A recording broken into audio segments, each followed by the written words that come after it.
Hey guys, welcome to തംജി. നമ്മളിന്ന് ചെയ്യാൻ പോകുന്നത് ടോക്സിക് എന്ന് പറഞ്ഞിട്ടുള്ള യഷ് നായകനായിട്ട് വരുന്ന സിനിമയുടെ ചെറിയൊരു ഗ്ലിംസ് റിലീസ് ചെയ്തിട്ടുണ്ടായിരുന്നു. അപ്പോൾ ആ ഗ്ലിംസ് കണ്ടിട്ട് അതിൻ്റെ ജസ്റ്റ് ഒരു ഒപ്പീനിയൻ ഞാൻ ഷെയർ ചെയ്യുന്നുള്ളൂ. അതിൻ്റെ കൂടെ തന്നെ മമ്മൂട്ടി നായകനായിട്ട് ഗൗതം വാസുദേവ് സംവിധാനം ചെയ്യുന്ന Dominic and the ladies purse എന്ന് പറഞ്ഞിട്ടുള്ള ഒരു കോമഡി ഇൻവെസ്റ്റിഗേഷൻ ത്രില്ലറിൻ്റെ ട്രെയിലറും വന്നിട്ടുണ്ടായിരുന്നു. അപ്പോൾ രണ്ടും കൂടെ ഒരുമിച്ച് ചെയ്യാമെന്ന് വിചാരിച്ചു. അപ്പോൾ അതുകൊണ്ടാണ് ഇന്നത്തെ വീഡിയോ നമ്മൾ ചെയ്യാൻ പോകുന്നത്. സോ വെൽക്കം ടു തംജി. ഫസ്റ്റ് നമുക്ക് ടോക്സിക് എന്ന് പറഞ്ഞിട്ടുള്ള സിനിമയെ കുറിച്ച് പറയാം. Toxic a fairy tale for grown ups എന്നാണ് അതിൻ്റെ ടാഗ് ലൈൻ തന്നെ അവർ കൊടുത്തിട്ടുള്ളത്. ഗീതു മോഹൻദാസ് സംവിധാനം ചെയ്യുന്നു, രാജീവ് രവി ക്യാമറ കൈകാര്യം ചെയ്യുന്നു. അപ്പോൾ പുള്ളിയുടെ നമുക്കറിയാം KGF ശേഷം 2.5 വർഷത്തെ ഗ്യാപ്പ് വന്നു പുള്ളിക്ക്. അപ്പോൾ നെക്സ്റ്റ് ഒരു പടം അനൗൺസ് ചെയ്യുന്ന സമയത്ത് എന്ന് പറഞ്ഞാൽ നമുക്കറിയാം KGF വഴി പുള്ളിക്ക് കിട്ടിയിട്ടുള്ള ഒരു സ്റ്റാർഡും ഉണ്ട്. അപ്പോൾ അത് നാഷണൽ ഇൻ്റർനാഷണൽ ലെവലിലുള്ള സ്റ്റാറാണ്. അപ്പോൾ അത് അങ്ങനെ ഒരു സ്റ്റാർഡം എസ്റ്റാബ്ലിഷ് ആയി കഴിഞ്ഞാൽ നെക്സ്റ്റ് നമ്മളൊരു പടം ചെയ്യുന്ന സമയത്ത് അത്രയും കോൺസെൻട്രേറ്റ് ചെയ്ത് അത്രയും നമ്മൾ ഡിറ്റർമൈൻ ചെയ്ത് അത്രയും നല്ലൊരു പ്ലോട്ട് എടുത്തിട്ടില്ലെങ്കിൽ പണി കംപ്ലീറ്റ്ലി പാളും. പ്രഭാസിനൊക്കെ ഏറ്റവും വലിയൊരു ഫോൾട്ട് പറ്റിയത് അവിടെയാണ്. അതായത് ബാഹുബലിക്ക് ശേഷം ആ ഒരു സ്റ്റാർഡം കിട്ടിയപ്പോഴും പുള്ളി അതിന് മുന്നേ തെലുങ്കിൽ ചെയ്യുന്ന പോലെ സിനിമകൾ ചെയ്തു.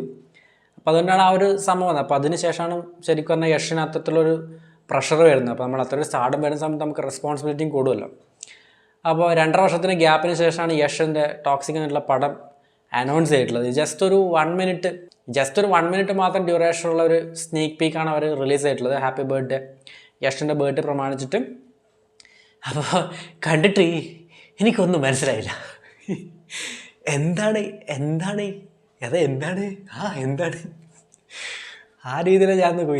ഇത് പരസ്യമോ അല്ല വല്ല വൾഗറായിട്ടുള്ള സീനുകളാണ് അവർ കാണിക്കുന്നത്. ശരിക്കും പറഞ്ഞാൽ നമ്മൾ കുടത്തിൻ്റെ പരസ്യം കാണിക്കുന്ന പോലെയാണെന്ന് തോന്നിപ്പോയി. അത് ഏത് കാലഘട്ടം, ആ ഒരു വിൻറ്റേജ് കാലഘട്ടം എന്നാണ് എനിക്ക് തോന്നുന്നത്. ഒരു ക്ലാസിക് ആ ഒരു സാധനത്തിലൊരു കാലഘട്ടത്തിലാണെന്നാണ് എനിക്ക് തോന്നുന്നത്. കാറുകളും സ്മോക്ക് ബാക്കുള്ള സംഭവങ്ങളൊക്കെ പ്രോപ്പർട്ടീസൊക്കെ കാണുമ്പോഴും ഇന്ത്യയിലല്ലേ പുറത്താണോ എന്താണ് കഥ ഒന്നും തിരിയുന്നില്ല, ഒരു പിടുത്തും തരുന്നില്ല. പക്ഷേ കിട്ടിലൻ സ്ക്രീൻ പ്രസൻസ്, പുള്ളിയുടെ ലുക്കും സ്വാഗും ഒരു രക്ഷയില്ല. ആ ഒരു നടത്തവും രജനികാന്ത് സ്റ്റൈലിലൊക്കെയാണ് സിഗരറ്റൊക്കെ കത്തിക്കണത്. അപ്പോൾ അതൊക്കെ കണ്ടിരിക്കാനൊരു സുഖമുണ്ട്.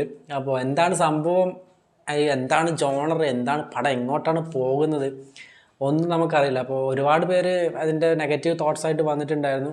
ഞാൻ ആദ്യം കണ്ടിട്ട് ഞാൻ അതാണ് ആലോചിച്ചത്, എന്താ ഇത് നമ്മൾ പണ്ട് ഈ ആക്സിൻ്റെ ഒക്കെ പരസ്യം കണ്ടില്ലേ, അതിൽ നമ്മൾ അടിച്ചിട്ട് സ്പ്രേ അടിച്ചിട്ട് ആൾക്കാർ വന്ന് പൊതിയുന്ന പോലെ അത്രയും ഒരു സാധനമാണ്, ഒരു ഇൻറ്റൻസ് ആയിട്ടൊരു സാധനമാണ് അവർ കാണിച്ചിട്ടുള്ളത്. അപ്പോൾ അതിൻ്റെ ടാഗ് ലൈൻ തന്നെ അവർ കൊടുത്തിട്ടുള്ളതും അതാണ്. ഞാനിപ്പോൾ ജസ്റ്റ് ഒന്നുകൂടി കണ്ടപ്പോൾ അവർ ടാഗ് ലൈൻ ഞാൻ നോക്കിയത്. അപ്പോൾ fairy tale for grown ups എന്നാണ് അവർ പറയുന്നത്. അതായത് അപ്പോൾ എന്താണ് പടത്തിൻ്റെ കോണ്ടൻറ്റ് എന്നുള്ളത് നമുക്കറിയില്ല. വയലൻസ് ആണോ, ആക്ഷനാണോ, കോമഡി ഒന്നും ആയിരിക്കില്ല എന്തായാലും. പക്ഷെ സാധനം കംപ്ലീറ്റ്ലി മേക്കിംഗ് സ്റ്റൈൽ എനിക്ക് ഇഷ്ടപ്പെട്ടു. ഗീതു മോഹൻദാസ് എന്ന് പറയുന്നൊരു ഒരാൾ യഷിനെ പോലുള്ളൊരു സ്റ്റാറിനെ വെച്ച് ചെയ്യുമ്പോഴും, അല്ലെങ്കിൽ പുള്ളി അതിനോട് യെസ് പറയണ്ടെങ്കിൽ എന്തെങ്കിലുമൊക്കെ ഒരു സാധനം ഉണ്ടാവുമല്ലോ. അപ്പോൾ പുള്ളി പറഞ്ഞത് തന്നെയാണ് ഒരു കംപ്ലീറ്റ് എൻ്റർടൈൻമെൻറ്റ് പാക്കേജാണ് പടം എന്നുള്ളതാണ് പറഞ്ഞിട്ടുള്ളത്. അപ്പോൾ അതെന്താ നമുക്ക് കാണാം. റിലീസ് ഡേറ്റ് ഒന്നും അവർ പ്രഖ്യാപിച്ചിട്ടില്ല. ഈ വർഷം ഉണ്ടോ എന്നുള്ളത് അറിയില്ല. ഷൂട്ടിങ് കംപ്ലീറ്റ് ആയിട്ടുമില്ല പടം. അപ്പോൾ ഈ വർഷം ഉണ്ടാവുമെന്ന് എനിക്ക് തോന്നുന്നില്ല. ഉണ്ടെങ്കിൽ തന്നെ ഏറ്റവും ലാസ്റ്റോടെ ഉണ്ടാവുള്ളൂ.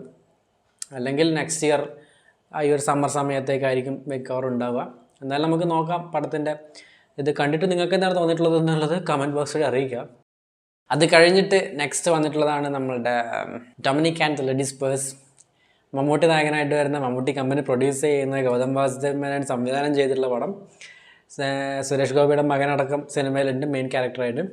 അപ്പോൾ അതിൻ്റെ ഒരു പ്രൊമോഷൻ സ്ട്രാറ്റജിയൊക്കെ എനിക്ക് ഭയങ്കര ഡിഫറൻസ് ആയിട്ട് തോന്നിയിട്ടുണ്ടായിരുന്നു.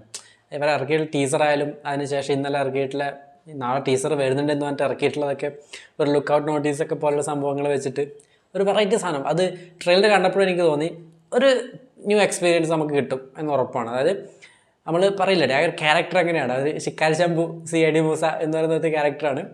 അപ്പോൾ അതിൽ പിന്നെ സീരിയസ് ആയിട്ടുള്ള എലമെൻറ്റും കൂടി ബ്ലെൻഡ് ചെയ്തിട്ടായിരിക്കും പടം വരുന്നത്. അപ്പം ട്രെയിലർ കാണുമ്പോൾ നമുക്ക് തോന്നുന്നുണ്ട് തുടക്കത്തിലൊരു കോമഡി ട്രാക്കിൽ പോയി, അതായത് പേടിത്തൊണ്ടനായിട്ടുള്ള ഒരു ഇൻവെസ്റ്റിഗേഷൻ ഓഫീസർ എന്നുള്ള രീതിയിലാണ് വരുന്നത്. അപ്പോൾ അത് ഒരു കേസ് അന്വേഷണം എന്നുള്ള രീതിയിൽ പോകുന്നു. പിന്നീട് ഒരു മിസ്റ്ററി വരുന്നുണ്ട്, ത്രില്ലിങ് വരുന്നുണ്ട്, കേസ് അന്വേഷിക്കാൻ വരുന്നുണ്ട്, ഇൻവെസ്റ്റിഗേഷൻ വരുന്നുണ്ട്, ഒക്കെ വരുന്നുണ്ട്.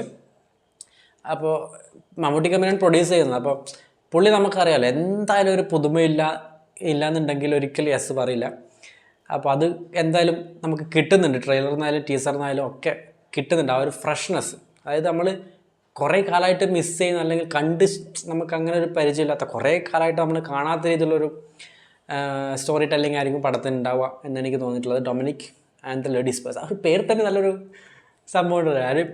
അതാ എന്താണ് ആ പേരിൻ്റെ സംഭവം എന്താണെന്നുള്ളത് നമുക്കിപ്പം ട്രെയിലർ കണ്ടപ്പോൾ മനസ്സിലായി. കാരണം അതിൽ പറഞ്ഞിട്ട് ഒരു പേഴ്സ് കിട്ടുന്നതാണ്, അവിടെ നിന്നാണ് കഥ തുടങ്ങുന്നത്. അപ്പം അതാണ് Dominic and the ladies purse എന്ന് പറഞ്ഞിട്ടുള്ള ടൈറ്റിൽ തന്നെ ഒരു സംഭവത്തിൽ വരുന്നത്. പിന്നെ GVM നമുക്കറിയാം, പുള്ളി ഒരു പടം റിലീസ് ചെയ്യാൻ വേണ്ടിയിട്ട് കഴിഞ്ഞ ഒരു 8 വർഷമായിട്ട് നടക്കുകയാണ്.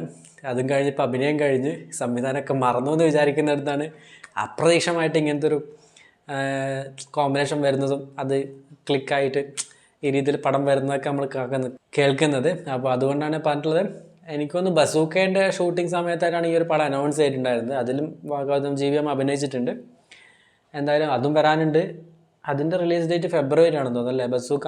അതിനിടയ്ക്ക് നമ്മളുടെ റെട്രോയുടെ റിലീസ് ഡേറ്റ് വന്നിട്ടുണ്ടായിരുന്നു, അത് പറയാൻ വിട്ടുപോയി. മെയ് 1 റിലീസ് ഡേറ്റ് കാണുന്നത്. ഞാൻ ശരിക്കും വിചാരിച്ചിട്ടില്ല സെക്കൻഡ് ഹാഫിലേക്ക് ആയിരിക്കും എന്നാണ് ഞാൻ വിചാരിച്ചത്. പക്ഷേ വളരെ നേരത്തെയാണ് വരുന്നത്. 2 മാസം കാത്തിരുന്ന് കഴിഞ്ഞാൽ സൂര്യയുടെ കംബാക്ക് ആവുമോ അല്ല വീണ്ടും വെയിറ്റിംഗ് ഫോർ കമ്മിങ് ബാക്ക് ആയിരിക്കുമോ എന്നുള്ളത് നമുക്ക് നോക്കാം. അപ്പോൾ കാർത്തിക് സുബ്രാജ് പടമാണ്. ട്രെയിലറൊക്കെ ടീസറൊക്കെ നല്ല രീതിയിലൊരു എക്സ്പെക്റ്റേഷൻസ് തന്നിട്ടുള്ളൊരു പടമാണ്. അതിൽ ഞാനെന്ന് പറഞ്ഞ പോലെ ഒരു 10 സെക്കൻഡിൽ ഞാൻ കണ്ടു ആ ഒരു നടിപ്പൻ നായകൻ എന്താണെന്നുള്ളത്.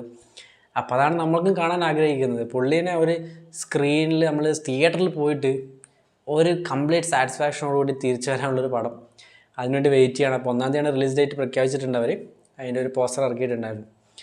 അപ്പോൾ ഇതൊക്കെയാണ് മെയിനായിട്ടുള്ള അപ്ഡേറ്റ് എന്ന് പറയുന്നത്. അപ്പോൾ ഈ 2 പടം, ഡൊമിനിക്കും അതുപോലെ തന്നെ ടോക്സിക്കും, എന്താണ് നിങ്ങളുടെ ഒപ്പീനിയൻ എന്നുള്ളത് കമൻറ്റ് ബോക്സിൽ അറിയിക്കുക. നിങ്ങൾ എന്താണ് എക്സ്പെക്ട് ചെയ്യുന്നുള്ളത് അറിയിക്കുക.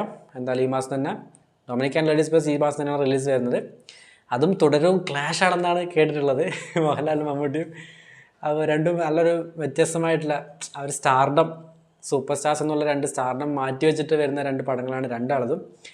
അപ്പോൾ അതുകൊണ്ട് തന്നെ നല്ല രീതിയിൽ എക്സ്പെക്റ്റേഷൻസ് ഉണ്ട് 2 പടത്തിനും. ഓക്കെ ഡേ, അപ്പോൾ ശേഷം ഭാഗം സ്ക്രീനിൽ കാണാം. പടം രണ്ടും വന്നിട്ട് നമുക്ക് ബാക്കി ഒപ്പീനിയൻസ് പറയാം. നിങ്ങൾക്ക് എന്താണ് തോന്നിയിട്ടുള്ളത് കമൻറ്റ് ബോക്സിൽ അറിയിക്കാം. പുതിയൊരു വീഡിയോ ആയിട്ട് വീണ്ടും കാണുന്നവരേക്കും ബൈ.